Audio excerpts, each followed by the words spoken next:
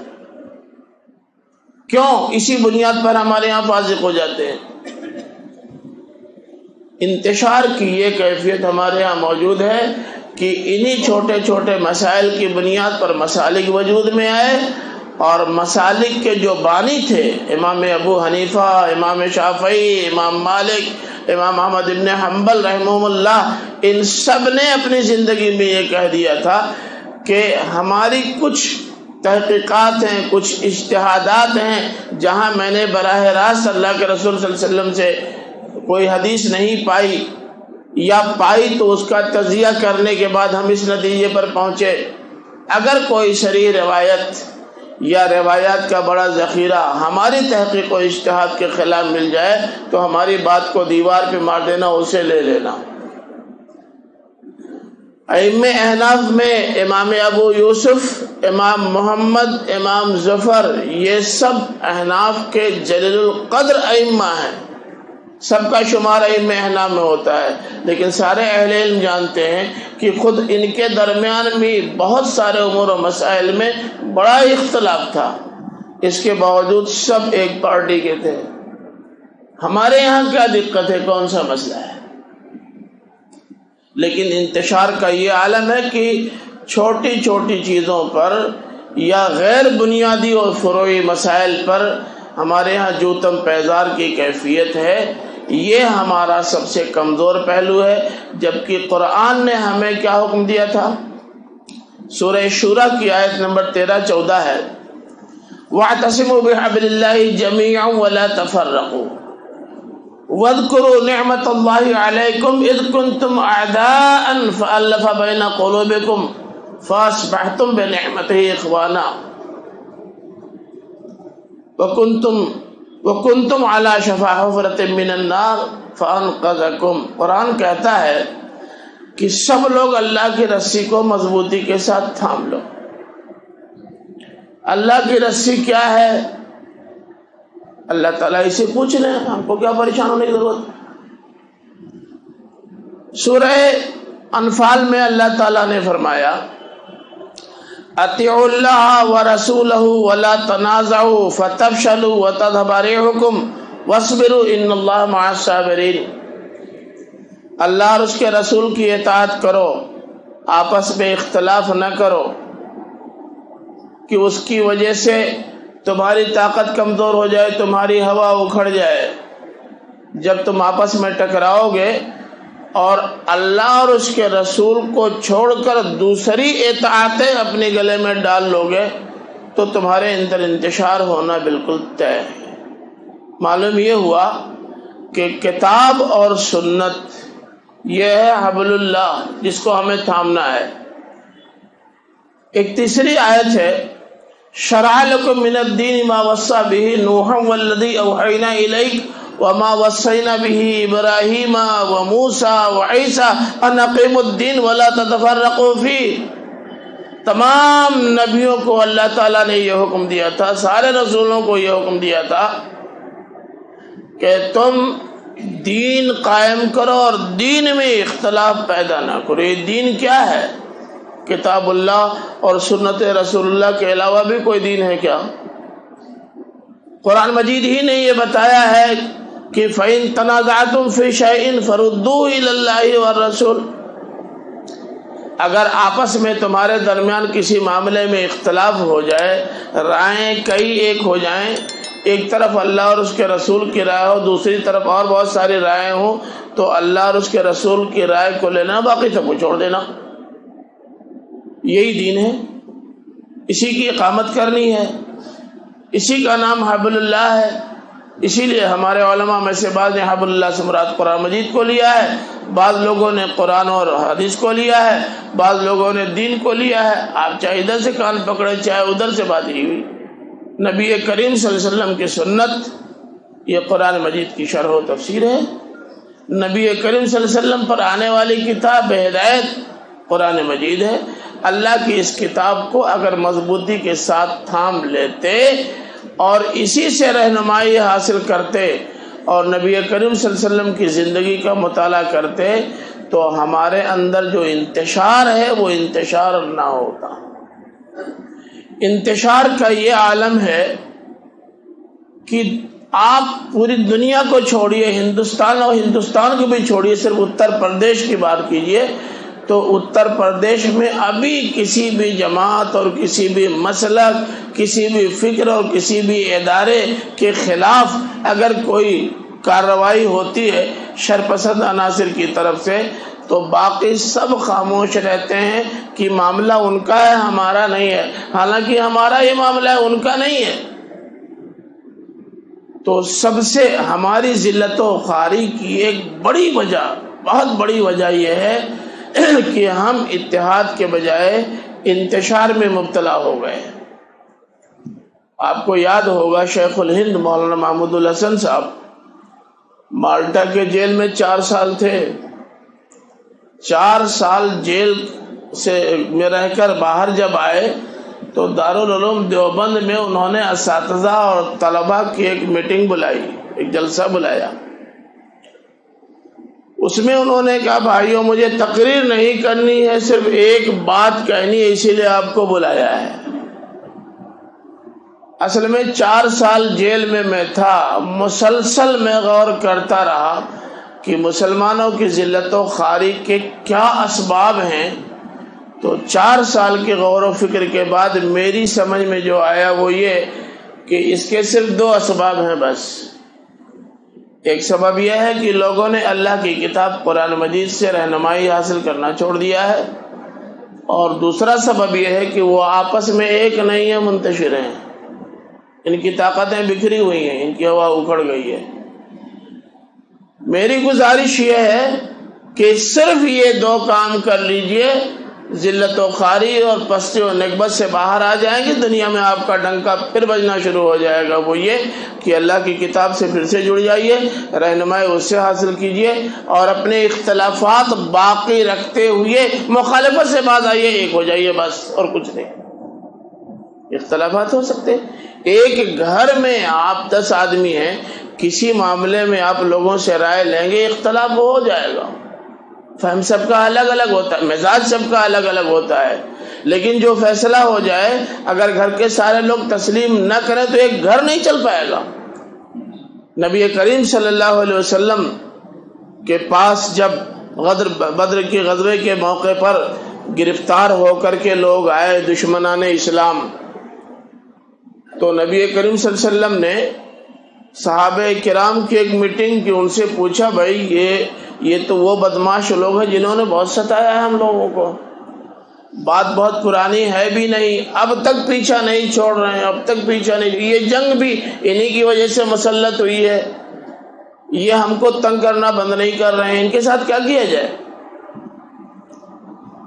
اللہ کے رسول صلی اللہ علیہ وسلم چاہتے تو ایک فیصلہ لے لیتے، مگر آپ نے مشورہ کیا۔ مشورے میں حضرت ابو بکر نے یہ کہا کہ اللہ کے رسول، میری رائے یہ ہے کہ ان کو چھوڑ دیا جائے، ان پر رحم کیا جائے گا، چھوڑ دیا جائے گا تو ان پر ہماری اخلاقی عظمت ان کے دل دماغ میں بیٹھ جائے گی۔ عمر نے کہا نہیں، میری رائے یہ ہے کہ ان کو بالکل نہ چھوڑا جائے، سب کو کاٹ دیا جائے، سب کو قتل کر دیا، سب کی گردن مار دی جائے۔ اتنا زبردست اختلاف، بعد المشرقین۔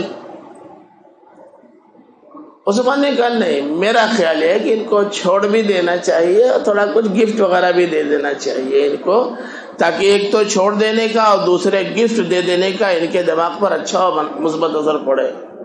علی نے کہا نہیں بھائی، مجھے اس سے اختلاف ہے، انگلی اٹھا دی، مجھے اس سے اختلاف ہے۔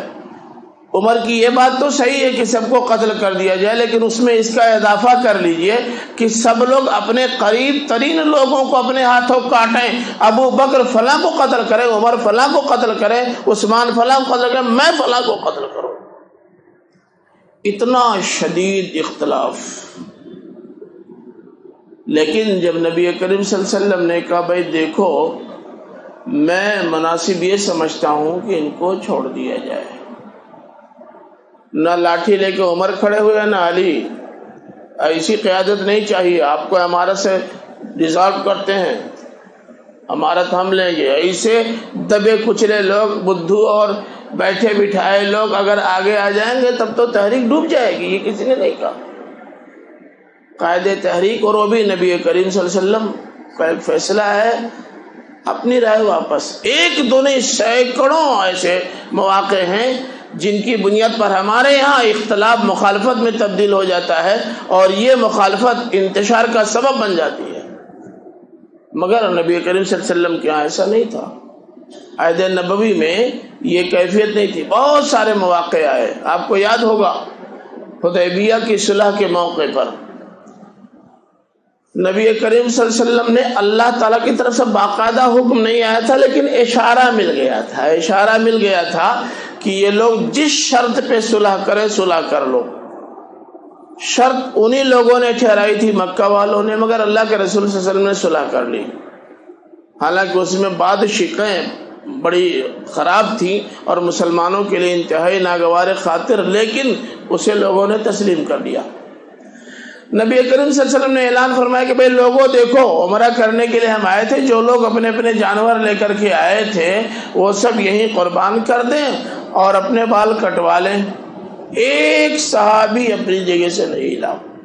نبی کریم صلی اللہ علیہ وسلم نے پھر اعلان فرمایا سب لوگ قربانی کریں، حلق کروا لیں، کوئی نہیں ہلا۔ پھر آپ نے کہا، اللہ کے رسول صلی اللہ علیہ وسلم کو تشویش ہوگی، ارے بتائیے، یہ تقریباً 1400 افراد کا منتخب مجمع چن کے جن کو یہاں لایا گیا ہے، یا جو اپنے جی سے ہمارے ساتھ آنے کے لیے تیار ہوئے ہیں، یہ وہ لوگ ہیں جو ہمارے نام پر اپنی جان تک قربان کرنے کے لیے تیار ہیں، ایک حکم پر عمل نہیں کر رہے۔ آپ کی زوجہ محترمہ، آپ کے ازواج میں سے ایک زوجہ آپ کے ساتھ تھے، انہوں نے کہا اللہ کے رسول یہ معاملہ بڑا جذباتی ہے۔ جذباتی یوں ہے کہ جو شرطیں رکھی گئی ہیں صلح کی بڑی ظالمانہ ہیں، ان ظالمانہ شرطوں کو قبول کر لینا گویا اپنے آپ کو غلط ثابت کرنا ہے، یہ آسان نہیں ہے، لیکن اگر اللہ تعالیٰ کی طرف سے آپ کو یہ اشارہ ملا ہے کہ ایسا کرنا ہے تو اب یہ تقریر سے مسئلہ حل نہیں ہوگا، اب عمل سے اس مسئلے کا حل نکلے گا۔ ایسا کیجئے، آپ آگے بڑھیے، قربانی کیجئے، حلق کروا لیجئے، سب کی سمجھ میں آئے گا کہ یہ قطعی فیصلہ، اس میں اختلاف کی گنجائش نہیں، رائیں دی جا سکتی ہیں لیکن اختلاف نہیں ہو سکتا۔ نبی کریم صلی اللہ علیہ وسلم نے اٹھ کے ایسے کیا، سب نے آپ کی اتباع میں قربانی کر دی اور حلق کروا لیا۔ تو مواقع جذباتی بہت آئے ہیں، ہر زمانے میں آئے ہیں، لیکن کبھی بھی یہ کیفیت عہد نبوی میں نہیں ہوئی۔ جس وقت قرآن مجید نازل ہو رہا تھا کہ لوگوں نے اپنی 1.5 اینٹ کی مسجد الگ بنا لی ہو اور انتشار کی فضا پیدا کرنے کی کوشش کی ہو۔ اگر ہم نے اللہ کی کتاب قرآن مجید سے رہنمائی حاصل کی ہوتی تو پورے قرآن مجید میں ایک آیت ایسی نہ ملتی جہاں مختلف فی امور و مسائل میں اختلاف کرنے کی وجہ سے مخالفت کا رنگ دینے کی گنجائش نظر آتی ہو، ایک آیت بھی نہیں۔ لیکن ہم نے قرآن کو چھوڑ دیا، ہم نے تو ان لوگوں کی اتباع شروع کر دی جو نکاح پڑھاتے ہیں تو بھی کہتے ہیں بھئی نکاح تمہارا ہونا ہے نا، پہلے سنو، تم کہو کہ محمد ابن عبد الوہاب کافر، محمد قاسم نانوتوی کافر، تب نکاح پڑھائیں گے، نہیں تو یہ ان کے ہاتھ میں قیادتیں ہیں۔ کہاں قرآن حدیث میں ہے؟ کوئی نہیں پوچھتا کہ جناب یہ آپ کیا فرما رہے ہیں، کہاں قرآن میں یا حدیث میں لکھا ہوا ہے کہ جب تک کچھ مومنوں کو کافر نہ بنا لیا جائے نکاح جائز نہیں؟ یہ کہاں لکھا ہوا ہے؟ کوئی ہمت نہیں کرتا، سارے عقیدت کے خاموشی کے ساتھ بیٹھے رہتے ہیں، حالانکہ خاموش رہنے کی گنجائش نہیں ہے، اجازت ہے۔ حالت نماز میں اگر امام غلطی کرتا ہے حالت نماز میں تو مقتدی پر فرض ہے کہ اس کو ٹوکے، حالت نماز میں، اور چھوڑو نبی کریم صلی اللہ علیہ وسلم کو بھی ٹوک دے حالت نماز میں۔ آپ کو یاد ہوگا اللہ کے رسول صلی اللہ علیہ وسلم نماز پڑھا رہے تھے، عصر کی نماز 4 رکعت کے بجائے 2 رکعت پڑھا دی۔ پیچھے آپ کے ایک صاحب بیٹھے ہوئے تھے، ذوالیدین کے نام سے مشہور تھے، نبی کریم صلی اللہ علیہ وسلم کو گھور کے تاکنے لگے۔ اللہ کے رسول پوچھے کیا بات ہے بھائی، کیوں دیکھ رہے ہو؟ کہا اللہ کے رسول میں یہ جاننا چاہتا ہوں کہ نماز کم کر دی گئی ہے یا آپ بھول گئے ہیں؟ اقصرت الصلاۃ ام نسیت؟ انہوں نے کہا نہ میں بھولا ہوں نہ نماز کم کی گئی ہے۔ کہا کچھ تو ہے۔ لوگوں سے پوچھا کیوں؟ اصدق ذوالیدین ٹھیک کریں؟ کہا نہیں بالکل صحیح کہہ رہے ہیں۔ اللہ کے رسول نے کہا بہت بہت شکریہ، آپ نے یاد دلا دیا، ورنہ 2 رکعت پہ ہم لوگ چلے گئے ہوتے اور پھر باقاعدہ نماز آپ نے ادا کی، ٹوک دیا وہاں بھی۔ مجمع جب کوئی غلط بات سنتا ہے اپنے کسی بڑے اور بوڑھے سے، غلط بات سنتا ہے، جانتا ہے کہ یہ غلط ہے مگر اٹھ کے ٹوکتا نہیں، اس نہ ٹوکنے کی وجہ سے غلطی کرنے والا ہر مجمع میں غلطی کرتا ہے، انتشار پھیلانے والا ہر مجمع میں انتشار پھیلاتا ہے، اور اس کا ہمارے سماج پہ جو اثر پڑنا ہے وہ پڑتا ہے۔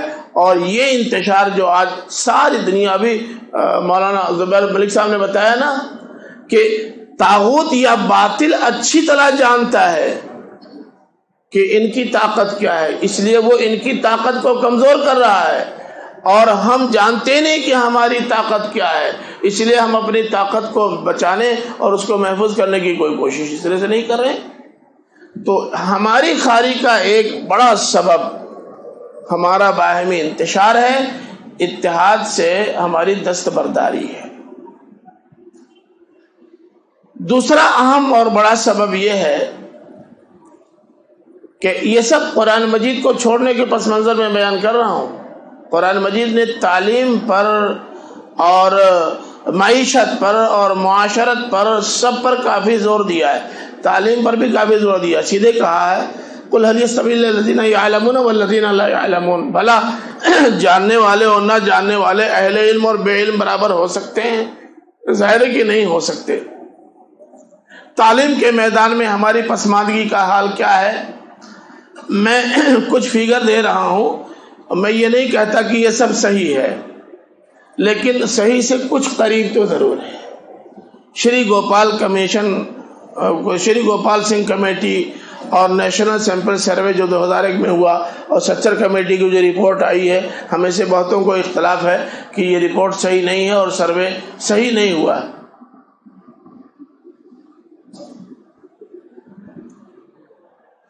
کچھ کہہ رہے ہیں کیا؟ اچھا، سروے صحیح نہیں ہوا ہے، لیکن ان تمام کے باوجود ہم لوگوں نے مقامی طور پر کم سے کم بہار کا وہ علاقہ جو نیپال سے ملتا ہے اور بہار کا وہ علاقہ جو بہت پسماندہ مانا جاتا ہے، یہ ارریہ سے لے کر کے آگے تک کا پورا ایریا، اور پھر ہمارے یہاں بھی اعظم گڑھ ہو، چاہے گونڈا بستی ہو، چاہے یا بہرائچ وغیرہ ہو، یہی لکھنؤ سے شروع کر دیجئے، جہاں جہاں سروے کیا گیا ہے صورتحال کچھ بہت زیادہ مختلف سامنے نہیں آئی، اس لیے میں اس فگر کو دینا چاہتا ہوں جو ان کمیٹیوں کا سامنے آیا۔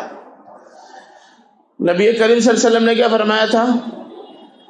آپ نے فرمایا تھا کہ طلب العلم فریضۃ علی کل مسلم، ہر مسلمان پر علم حاصل کرنا ضروری ہے۔ ہمارے درمیان جھگڑا یہ پیدا ہو گیا کہ کون سا علم حاصل کرنا ضروری ہے۔ علی گڑھ کے ایک سیمینار میں ہمارے جدید تعلیم یافتہ اور قدیم تعلیم یافتہ، یا دوسرے لفظوں میں کہہ دیے کالجوں سے یونیورسٹیوں میں جانے والے اور مدرسوں سے یونیورسٹیوں میں جانے والوں کے درمیان ایک جنگ اس پر چھڑ گئی کہ علم سے کیا مراد ہے۔ بھائی یہ جھگڑا بعد میں کیجیے گا کہ علم سے کیا مراد ہے۔ اللہ تعالیٰ نے کہا تھا علم حاصل کرو، جس کے نزدیک جو مراد ہے کم از کم وہ علم تو حاصل کرو، جس کے نزدیک جو علم ہے وہ علم تو حاصل کرو۔ ہمارے اپنے سماج میں، گاؤں میں اور دیہاتوں میں آپ دیکھ لیں کہ کتنے گریجویٹ ہیں، کتنے عالم اور فاضل ہیں، جبکہ آپ سب جانتے ہیں کہ تعلیم یافتہ کوالیفائڈ انہی کو کہتے ہیں جو کم سے کم درجے میں بی اے ہوں یا ادھر سے کم عالم ہوں۔ اس سے کم لوگوں کو پڑھا لکھا آج کی دنیا مانتی ہی نہیں۔ تو یہ پڑھے لکھے لوگ کتنے ہیں؟ اب آپ فگر دیکھیے، مسلمانوں کی شرح خواندگی 65.1% ہے۔ سارے مسلمانوں کو اللہ کے رسول صلی اللہ علیہ وسلم کے فرمان کے مطابق صاحب علم ہونا چاہیے، ذی علم ہونا چاہیے، سارے مسلمانوں کو۔ جو سارے کلمہ پڑھنے والے، تمام کلمہ پڑھنے والوں پر جو چیز لازم تھی اس میں یہ 65.1% ہے۔ دیہی شرح خواندگی 53% ہے، شہری شرح خواندگی 70.1% ہے، مسلم خواتین کی شرح خواندگی 50% ہے، مسلم مردوں کی شرح خواندگی 68% ہے، اسکولوں میں یا مدرسوں میں داخلہ 81.8% ہے، یعنی تقریباً 18% لڑکے ہمارے مسلمانوں کے نہ مکتب میں جاتے ہیں، نہ پرائمری اسکول میں جاتے ہی نہیں۔ پرائمری پاس کرنے والے 60.9%، مڈل تک یا عربی اول دوم تک رسائی حاصل کرنے والے 40.5%، ہائی اسکول یا مولویت تک پہنچنے والے 23.9%، عالم اور گریجویٹ 1% بھی نہیں۔ 100% جن کو ذی علم ہونا چاہیے وہ 1% بھی نہیں ہے۔ پسماندہ نہیں ہوں گے، ذلیل نہیں ہوں گے، خوار نہیں ہوں گے تو کیا ہوں گے؟ آپ برا نہ مانیے اگر میں کہنے کی اجازت دی تو عرض کروں کہ جو مائنارٹیز کے ادارے ہیں، خاص طور سے جدید تعلیم ادارے، قیادت کی جیسی جنگ چل رہی ہے، کون سا ادارہ ہے جس کا مقدمہ نہ چل رہا ہو؟ تعلیم نہیں ہے اور مینیجر ہیں، تعلیم نہیں ہے صدر ہیں، تعلیم نہیں ہے، اس کے باوجود بھی وہ تمام ٹیچرز کو بلا کر کے ان کو گائیڈ کر رہے ہیں کیسے پڑھانا چاہیے۔ میں اپنا ایک حادثہ بیان کر دوں کہ ایک مدرسے میں پڑھا رہا تھا، ایک استاد نے ایک طالب علم کو بہت کس کے ڈانٹا، پیشاب اتر گیا اور وہ اٹھ کے بھاگ گیا گھر اور کہا کہ مولانا صاحب نے بہت مارا، اتنا مارا ہے کہ ایک دم مطالعہ تب چھوڑا۔ وہ آئے اور آنے کے بعد ڈائریکٹ وہ مولانا صاحب پڑھا رہے تھے بالکل قرآن، ان سے بھڑ گئے، قریب تھا کہ ان کو پیٹ پاٹ دیں۔ معلوم ہوا تو میں بھاگا ہوا، میں نے کہا بھائی کیا ہوا؟ کہنے لگے انہوں نے میرے لڑکے کو اتنا مارا کہ پیشاب ہو گیا۔ میں نے لڑکے کو بلایا, اس کے سر پہ آتا, ہم نے کہا کیا بیٹا کیا ڈنڈا مارا؟ کہا مارا نہیں, اتنا کس کے ڈانٹا تھا کہ مجھ کو پیشاب ہو گیا. میں نے کہا دیکھو ایک بات تو یہ غلط ہو گئی. یہ بہت غصے میں تھے اور بہت بول رہے تھے. بعد میں انہوں نے کہا کہ 4 پسیری دھان ہم ہر سال دیتے ہیں اور یہ 4 سال سے درجہ اطفال میں ابھی تک پاس نہیں ہوا, کیا پڑھاتے ہیں آپ لوگ؟ میں نے کہا اچھا آئیے تھوڑا سا آپ پڑھا کر بتا دیجیے کیسے پڑھایا جاتا ہے. کہنے لگے جب ہم ہی کو پڑھانا تھا تو آپ کو رکھنے کی کیا ضرورت؟ تو ہم نے کہا ہمارے اوپر بھروسہ کیجیے. کہا نہیں آپ پڑھانا نہیں جانتے, ہم آپ کی کلاس لیں گے. ہم نے کہا آئیے ابھی لے لیجیے. ان کے لڑکے کو بٹھایا, ان سے کہا کہ آپ پہلے ہمارے سامنے اپنے بچے کی کلاس لے لیجیے. بچے سے کہا پڑھ, نہیں کتاب کھول رہا ہے. کہا پڑھ رہے, کہا کتاب ہی نہیں کھول رہا ہے. اس کے بعد گالی دے کر کے کہا پڑھ, کتاب نہیں کھول رہا. اس کے بعد ایک تماچا مارا, کتاب نہیں کھول رہا. اس کے بعد چڑھ گئے اس کے اوپر, تیری ایسی کی تیسی. میں نے کہا بس کیجئے بھائی, اب بہت ہو گیا. آپ ایک حرف نہیں پڑھا سکے ڈانٹنے سے لے کر کے اس کے اوپر چڑھنے تک. ہم نے 4 سال میں کم سے کم اس کو نام لکھنا تو سکھا دیا. اتنا کم ہے. آپ 4 پسیری ابھی اپنا دھان اٹھا کے لے کے چلے جائیے, آئندہ آپ مدرسے میں مت آئیے گا, لیکن آپ کا لڑکا آیا کرے گا چاہے 14 سال میں پڑھ کے جائے. یہ صورتحال ہے. ہم دیہاتوں میں جو لوگ پڑھا کے آئے ہیں نا, ان کو ان حالات سے سابقہ پڑا ہے. تو یہ جب کیفیت ہوگی, تعلیم کے میدان میں پسماندگی کا یہ عالم ہوگا, آپ نہ اللہ کی کتاب پڑھنا جانتے ہیں, نہ نبی کریم صلی اللہ علیہ وسلم کی سنت کا مطالعہ آپ کا ہے, نہ جدید تعلیم آپ کے پاس ہے. آپ کے پاس کچھ بھی نہیں. آپ خط بھی لکھائیں گے دوسروں سے, یہاں تک کہ بورڈ بھی آپ پڑھوائیں گے دوسروں سے. کیسے قیادت کریں گے؟ اگر آپ ذلیل نہیں ہوں گے تو کیا ہوں گے؟ کہاں آپ کو عزت ملے گی؟ آپ کو بتاؤں کہ سروے کرنے والوں نے بتایا کہ 5710 ایسے بڑے گاؤں ہندوستان میں ہیں جہاں کی مسلم آبادی 40% ہے, اور نہ کوئی مکتب ہے نہ کوئی پرائمری اسکول. کیسے آپ ترقی کریں گے؟ آپ ذلیل نہیں ہوں گے تو کیا ہوں گے؟ آپ کو کہاں عزت ملے گی؟ کون سا مقام ملے گا؟ اور ہمارے علماء کرام بھی اگر یہاں کوئی تشریف فرما ہوں تو میں چونکہ خود مولوی ہوں اس لیے ان سے خاص طور سے معذرت چاہتا ہوں کہ ہمارے یہاں علماء کرام کی ایک بہت بڑی تعداد ہر سال مدارس سے نکلتی ہے. لیکن کیا آپ اطمینان کے ساتھ یہ کہہ سکتے ہیں کہ جس مدرسے سے نکل کے یہ آئے ہیں اسی مدرسے کی اوپر کی کلاسوں کو پڑھانے کے لائق یہ ہیں؟ بیشتر تو مکتب میں جاتے ہیں اور وہاں بھی ناکام قرار دیے جاتے ہیں. ہم کو تو یاد آ رہا ہے مولانا زبیر ملک صاحب کے ماموں کی بات. وہ ایک بار انہوں نے پوچھ دیا علماء کرام سے کہ بھائی ہم نے دیکھا ہے کہ ایک ڈھیلا, ایسا ڈھیلا مٹی کا کہ جاتے ہی فوراً گل جائے گا, اسے اٹھا کے تالاب میں پھینک دو تو گلنے سے پہلے وہ ایک حرکت اور ایک ہلچل تالاب میں پیدا کر دیتا ہے. لیکن اتنے سارے علماء ہر سال ہزاروں اسی تالاب میں آ رہے ہیں, کوئی ہلچل نہیں. کہیں ایسا تو نہیں کہ کسی پیڑ کے سے ٹوٹا ہوا وہ سوکھا پتا ہے جو جھرجھرا کے 100 کی تعداد میں گرے تب بھی جس میڈک پہ گریں گے وہ میڈک ایسی کر کے اسی پہ کود کے بیٹھ جائے گا. کتنا بلیغ استعارہ ہے یہ پیڑ سے ٹوٹ کر گرنے والے سوکھے پتے کیا انقلاب لائیں گے؟ اگر یہ اپنی قوم کو مزید پسماندگی میں نہیں ڈھکیلیں گے تو کیا کریں گے؟ ہماری پسماندگی کا ایک بڑا سبب یہ بھی ہے.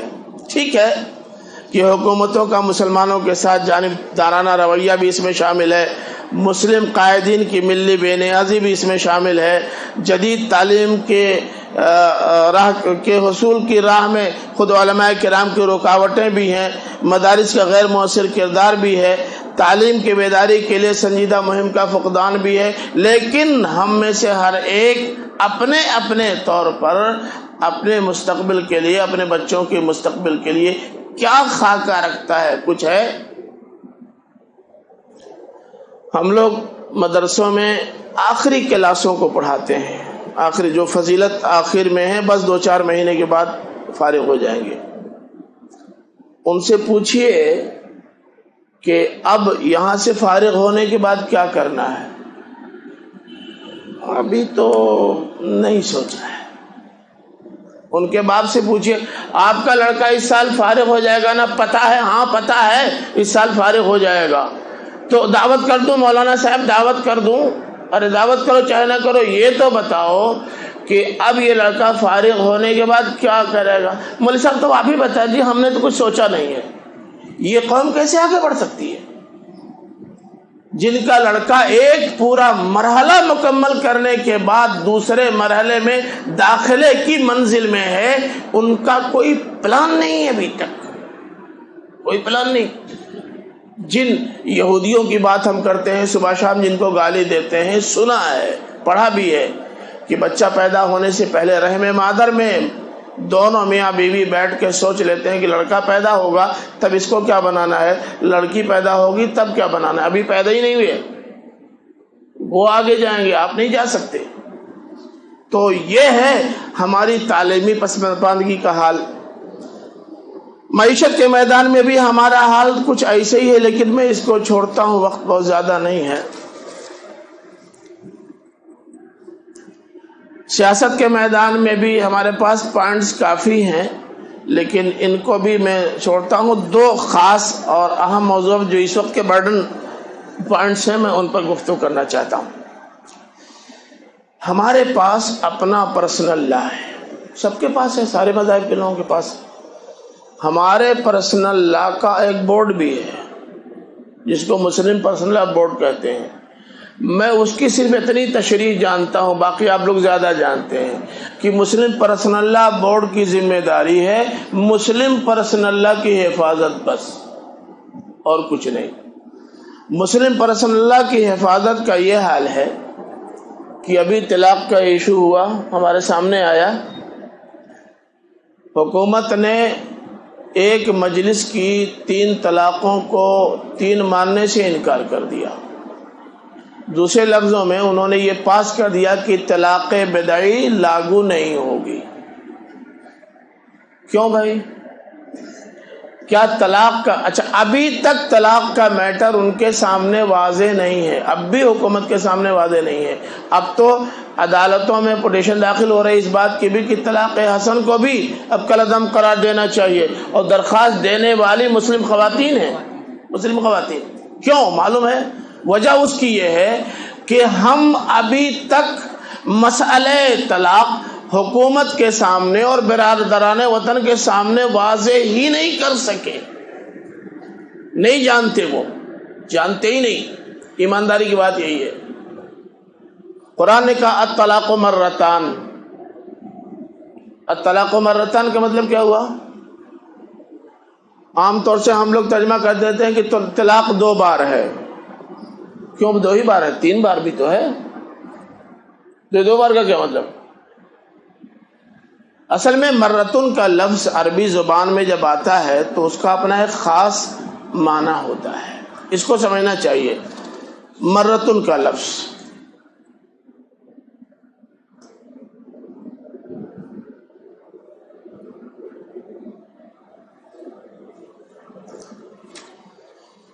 وہ یہ ہے کہ جب کہا جاتا ہے مرتان تو اس کا مطلب یہ ہوتا ہے کہ یہ گنتی میں بھی 2 ہوگا اور دونوں کے بیچ میں وقفہ بھی ہوگا، تب وہ مرتان بنے گا، نہیں تو بنے گا ہی نہیں.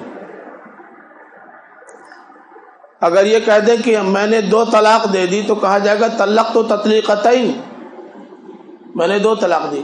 لیکن جب کہا طلاق تو مرتین تو معنی ہوگا کہ میں نے 2 طلاق دی ہے اور دونوں طلاقوں کے بیچ میں وقفہ رکھا ہے. اور قرآن نے الطلاق مرتان کہا ہے. یہ نہیں کہنا ہے، صرف یہ نہیں کہنا کہ طلاق 2 بار ہے. بنیادی بات جو اللہ تعالیٰ نے بتائی ہے وہ یہ ہے کہ طلاق 2 بار میں ہے، 2 الگ الگ وقفوں میں ہے. ابھی تک ہم اس پر ایک نہیں ہو سکے، جبکہ اس کا استعمال پورے ذخیرے عرب میں ایک خاص معنی دیتا ہے. اس خاص معنی کو ابھی تک ہم نے حکومت یا عدالت کے سامنے نہیں پیش کیا. مسئلہ تو ہمارے سامنے پیچیدہ ہوگا، یہ بھی ہے کہ طلاق 2 بار دو، اس سے زیادہ مت دینا، اس سے زیادہ دو گے تو پھنسو گے،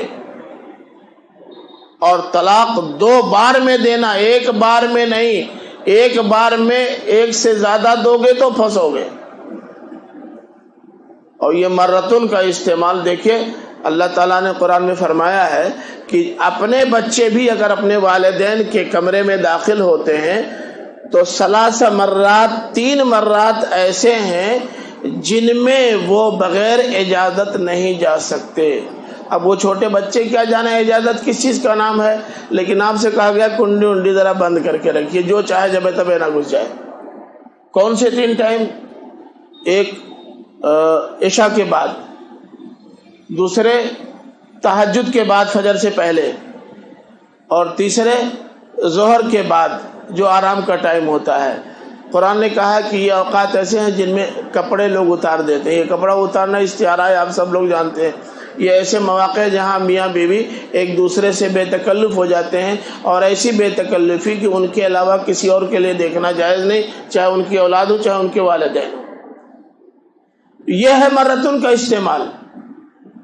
جب ظاہر ہے کہ قرآن نے جو ہدایت دی ہے، جو گائیڈ لائنز فراہم کیے ہیں، وہ گائیڈ لائنز اگر ہم صحیح ان کے سامنے نہیں رکھیں گے تو ہم اپنے پرسنل لا کی حفاظت میں ناکام ہوں گے۔ آپ اپنے مسلک چھوڑیے، اپنا نظریہ چھوڑیے، اپنی سوچ چھوڑیے، آپ اسلام کی نمائندگی کیجیے اور قرآن کا تصور طلاق پیش کیجیے، تب سمجھ میں آئے گا۔ نکاح کے پروسیس بہت زیادہ نہیں ہے اسلام میں، قرآن نے بہت زیادہ نہیں بیان کی، صرف اتنا بتایا فَانكِحُوا مَا طَابَ لَكُمْ، لوگو تم نکاح کر لو ان عورتوں سے جو ما طاب لکم تمہارے لیے موضوع ہوں۔ طابہ کا مطلب ہم لوگ یہ سمجھتے ہیں اور بیان بھی یہی کرتے ہیں کہ جو پاک ہوں۔ کوئی آلہ ہو آپ کے پاس تو ہم کو بھی دے دیجئے یا بتا دیجئے۔ کسی عورت کے پاک ہونے کا پتہ آپ کیسے لگائیں گے، ذرا بتائیے تو، کیا بکواس ہے؟ اللہ تعالیٰ ایسا حکم کیوں دے گا جس کا پتہ لگانے کے پاس آپ کے پاس کوئی ذریعہ ہی نہیں؟ اچھے نیک لڑکے، اچھی نیک لڑکیاں جن کو دیکھ کے مریم یاد آ جائیں، وہ اندر پتہ نہیں کہاں پانی پیتی رہتی ہیں، کیا پتہ؟ اب اللہ تعالیٰ نے بنیادی طور پر جو بات کی ہے وہ کہ ما طاب لکم، جو تمہارے لیے سازگار ہوں، تمہاری ازدواجی زندگی کے لیے، تمہارے والدین کے لیے، تمہارے گھر کے لیے، تمہارے گھریلو ماحول کے لیے جو موضوع اور مناسب ہوں۔ دوسرے لفظوں میں اللہ تعالیٰ، اللہ کے رسول صلی اللہ علیہ وسلم جو بتایا ہے، کفو کی جو بات کی ہے نا، وہ کفو یہی ہے کہ دیکھو تمہارے گھر میں کون سی لڑکی چل جائے گی، یہ بنیادی بات ہے۔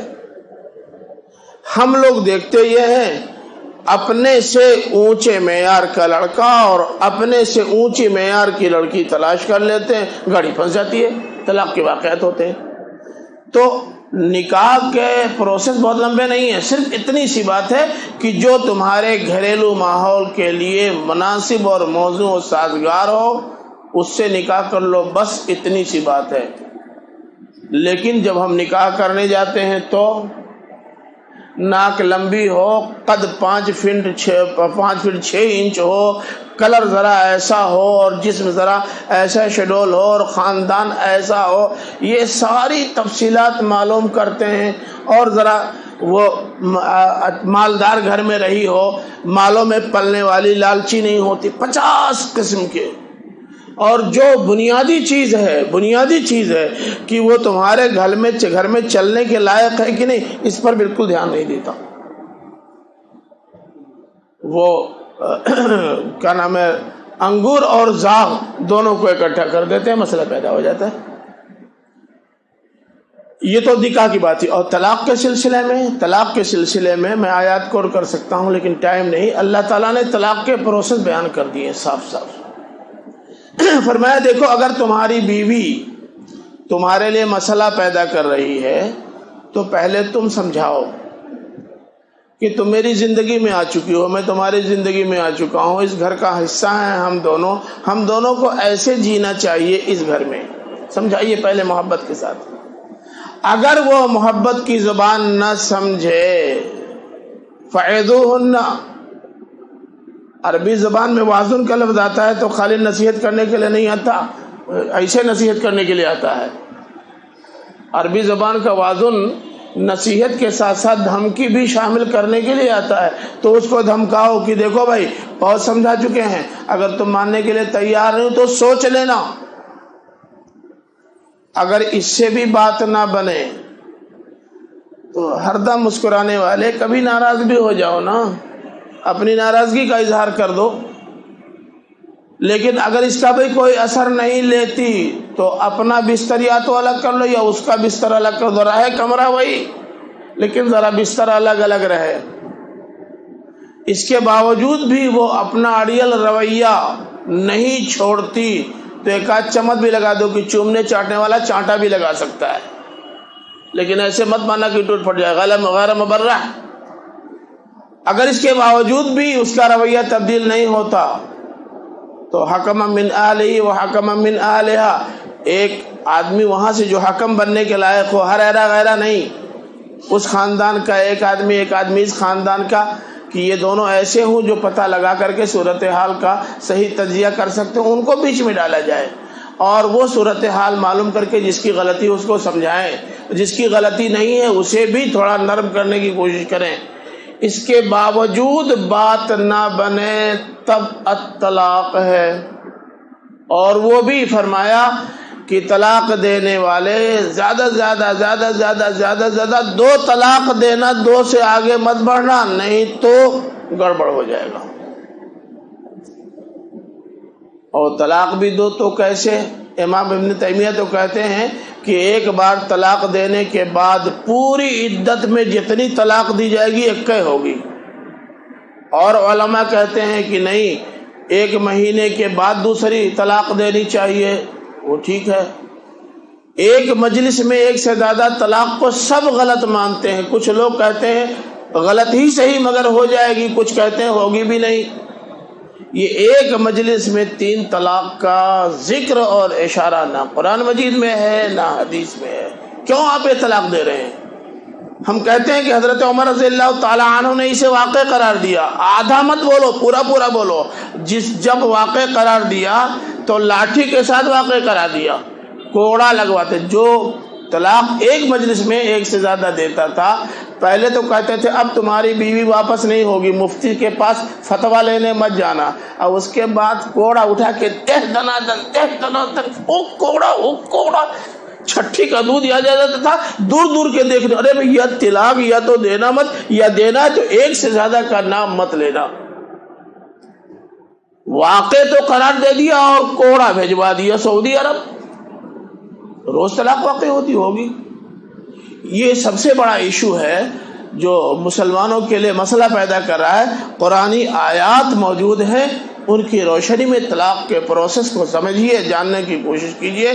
اگر طلاق دینے کی نوبت ہی آتی ہے تو اس طرح طلاق دیجیے جس طرح اللہ تعالیٰ نے طلاق دینے کو، اگر اس طرح طلاق دی گئی ہوتی یا قرآنی طریقے طلاق کی وکالت صحیح کر دی گئی ہوتی تو جو قانون ہمارے خلاف بنا اس کے بننے کا جواز نہ ہوتا، نہیں ہم نے کیا ایسا۔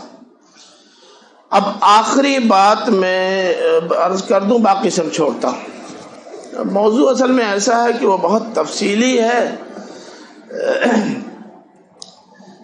آخری بات یہ کہ ہمارے ہاں مسلم سماج میں اب عہد و پیمان کی کوئی اہمیت باقی نہیں رہ گئی، بالکل نہیں ہے۔ جتنی بدعہدی غیر مسلم کرتے ہیں اس سے کئی گنا زیادہ مسلمان بدعہدی کرتے ہیں۔ جھوٹ بولنے میں مسلمانوں کا ریشیو سب سے زیادہ ہے، فراڈ کرنے میں، وعدہ کر کے وعدہ خلافی کرنے میں، صحیح نہ بولنے میں سب سے زیادہ آگے یہی ہیں۔ ہم لوگ صرف مدرسے میں پڑھاتے نہیں ہیں، صرف تقریر نہیں کرتے، سماج میں بہت سارے پہلوؤں سے جائزہ بھی لیتے رہتے ہیں، ہندو سماج، مسلم سماج، لیکن مسلم سماج میں بدعہدی، جھوٹ اور فریب کا ریشیو جتنا ہے اتنا ہندو سماج میں نہیں ہے۔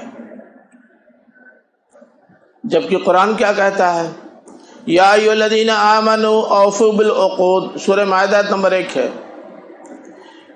بنی اسرائیل سے اللہ تعالیٰ نے کہا تھا یا بنی اسرائیل اذکروا نعمتی التی انعمت علیکم واوفوا بعہدی اوف بعہدکم وایایا فارہبون، اے بنی اسرائیل میں نے تم پر جو نعمت کی ہے اس کو یاد کرو، مجھ سے جو وعدہ تم نے کیا وہ پورا کرو، میں تم سے جو وعدہ کر رہا ہوں وہ پورا کروں گا، مجھ سے ڈرو نہیں تو خیریت نہیں۔ بنی اسرائیل پر کے بارے میں تبصرہ کرتے ہوئے اللہ تعالیٰ نے فرمایا تھا وَكُلَّمَا عَاهَدُوا عَهْدًا نَبَذَهُ فَرِيقٌ مِّنْهُمْ، کیا جب بھی یہ کوئی عہد معاہدہ کریں گے تو ایک جماعت ان کی لازماً توڑ دے گی؟ اب بنی اسرائیل کی توڑتی ہے کیا نہیں؟ اللہ تعالیٰ نے اس وقت بیان کیا تھا، ہم بھی یہی کہہ سکتے ہیں کیا جب بھی کوئی معاہدہ مسلمان کریں گے لازماً توڑیں گے، ان کی کوئی جماعت توڑ دے گی؟ صورتحال تو وہی ہے۔ اللہ تعالیٰ نے فرمایا تھا اوفوا بالعہد ان العہد کان مسئولا، وعدہ پورا کرو، اللہ تعالیٰ پوچھے گا اس کے بارے میں، ضرور بچ نہیں سکتے۔ اللہ تعالیٰ نے مومنوں کی تعریف کرتے ہوئے فرمایا تھا، اس نے فرمایا تھا والموفون بعہدہم، قابل تعریف وہ بھی ہیں، وہ مومنین بھی جو اپنے وعدے کو پورا کرتے ہیں۔ حضرت آدم علیہ السلام نے ایک غلطی کی تھی، مسٹیک چھوٹی سی ہوئی تھی، چھوٹی سی مسٹیک، کیا کہ اللہ تعالیٰ نے جس درخت کے قریب جانے سے روکا تھا لا تقربا هذه الشجرہ، اس درخت کے قریب چلے گئے، بس اتنی سی غلطی ہوئی، تو بہت بڑی غلطی نہیں ہے، ایک چھوٹی سی غلطی، لیکن اللہ تعالیٰ نے باقاعدہ تبصرہ کیا لقد عہدنا الی آدم من قبل فنسی ولم نجد له عزما، آدم سے ایک معاہدہ ہم نے لیا تھا، ایک وعدہ لیا تھا اور معاہدہ کیا تھا، لیکن وہ اس وعدے کو نبھا نہیں سکا، عزم کا کمزور ہے، ایک غلطی ہوئی اور اللہ تعالیٰ نے ایسا تبصرہ کر دیا کہ آج تک ہم تلاوت کر رہے ہیں، اور ہمارے یہاں روز اس طرح کی غلطیاں ہوتی ہیں۔ تو اس طرح کے ہزاروں امور و مسائل ہیں ہماری زندگی کے جن میں ہم نے اللہ کی کتاب قرآن مجید سے رہنمائی حاصل کرنا اور اس کی روشنی میں زندگی گزارنا چھوڑ دیا ہے، جس کا نتیجہ یہ ہے کہ ہمارا اختصاص اور امتیاز باقی نہیں رہ گیا، اور جب ہمارا اختصاص و امتیاز باقی نہیں رہے گا تو ذلت و رسوائی سے ہم کو کوئی روک نہیں سکتا، کوئی بچا نہیں سکتا۔ تو اگر ہم چاہتے ہیں کہ ہماری یہ رسوائی ختم ہو، یہ ذلت ہم سے دور ہو اور پھر ہم عزت کا مقام پائیں، تو ہمارے لیے ضروری ہے کہ ہم اللہ کی کتاب سے جڑیں، اس کو پڑھیں اور اس کی ایک ایک تعلیم کو حرز جا بنائیں، اس کو عملی جامہ پہنائیں۔ حضرت عبداللہ ابن عمر رضی اللہ تعالیٰ عنہ کی روایت ہے، کہنے لگے کہ میں نے سورہ بقرہ 12 سال میں ختم کی۔ لوگوں نے پوچھا 12 سال میں؟ آپ کو عربی کم آتی ہے کیا؟ حضرت عبداللہ ابن عمر کو عربی کم آتی ہے، ادیب تھے، عربی ان کی زبان تھی۔ کہ اصل میں ہم لوگ جب قرآن مجید پڑھتے ہیں تو جتنا پڑھتے جاتے ہیں اس میں جو تعلیم ہم کو ملتی جاتی ہے اس پر ہم عمل کرتے جاتے ہیں، تھوڑا پریکٹیکل میں لانے میں تھوڑا ٹائم لگتا ہے، اس لیے ہم ذرا بسم اللہ آج سے ہم لوگ قرآن مجید سمجھ کر پڑھنے کی کوشش کریں، اور جتنا سمجھتے چلیں اس پر آج سے عمل کرتے چلیں، 2024 میں انشاءاللہ مستقبل آپ کو ہوگا۔ وآخر دعوانا الحمدللہ رب العالمین۔